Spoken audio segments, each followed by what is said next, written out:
ఈ దేశం సనాతన ధర్మం మీద నడుస్తున్న దేశం ఇది. కొన్ని వేల సంవత్సరాలుగా పాటిస్తూ మానవ మనుగడకు జీవన విధానం కోసం పెట్టుకున్న నమ్మకాలు, సెంటిమెంట్సే సనాతన ధర్మం.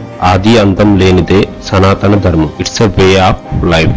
100 కోట్లకు పైగా హిందువులు పాటించే ధర్మం అంతరించిపోతున్నప్పుడు, పదే పదే తప్పులు జరుగుతున్నప్పుడు దేశంలో దానికన్నా పెద్ద సమస్య ఏది ఉండదు, ఉండకూడదు. తప్పులు మళ్ళీ జరగకుండా దానికి శాశ్వత పరిష్కారం కావాలి. అదే సనాతన ధర్మ పరిరక్షణ బోర్డు. నిజమైన హిందువులే అయితే, దేవుళ్ళని, సెంటిమెంట్స్ ని నమ్మే వాళ్ళు అయితే, ఇష్టమైన నాయకుడా, ఇష్టమైన పార్టీయా, హీరోనా, ప్రాంతం, ఊరు, కుటుంబం అన్ని పక్కన పెట్టి అతీతంగా మాట్లాడండి, సపోర్ట్ చేయండి, లేదా సైలెంట్ గా ఉండండి. కొందరు ఇది మత పిచ్చి అని, మత రాజకీయాలు ప్రజల్ని రెచ్చగొట్టే చర్యలు అంటారు. ఇలా అనే వాళ్లకు అసలు మత పిచ్చి, మత రాజకీయాలు అంటే ఏంటో తెలియదు. మత పిచ్చి, మత రాజకీయాలు అంటే మా మతమే గొప్ప, మా దేవుడే గొప్ప, ఏ దేవుడిని నమ్మొద్దు, ఏ మతాన్ని నమ్మొద్దు, మన దేవుడిని మాత్రమే నమ్మాలి అంటే మత పిచ్చి. ఒరే, ఆ మతం వాడు మన మతాన్ని ఏదో అన్నాడు అని గొడవలు పెడుతూ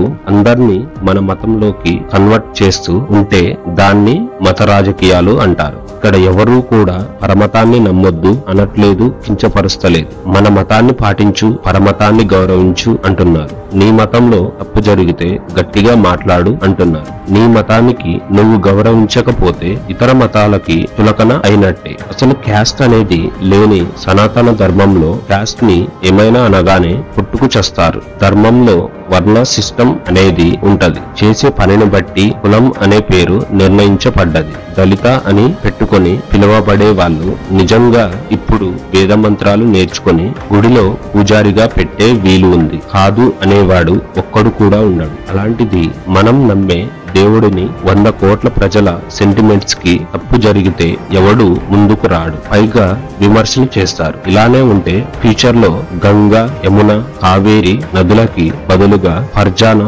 అఫ్రిన్, మరియం, రాహబ్ పేర్లు వస్తాయి. ప్రతి ఒక్కరూ ఆలోచించండి. మీ అభిప్రాయాలు నా పాడ్కాస్ట్ కింద కామెంట్ చేయండి. మరిన్ని జీవిత సత్యాల కోసం, ఆలోచనలు, విధాన విషయాల మార్పు కోసం కనెక్ట్ అవ్వండి. Real talk with Safin. మళ్ళీ కలుద్దాం.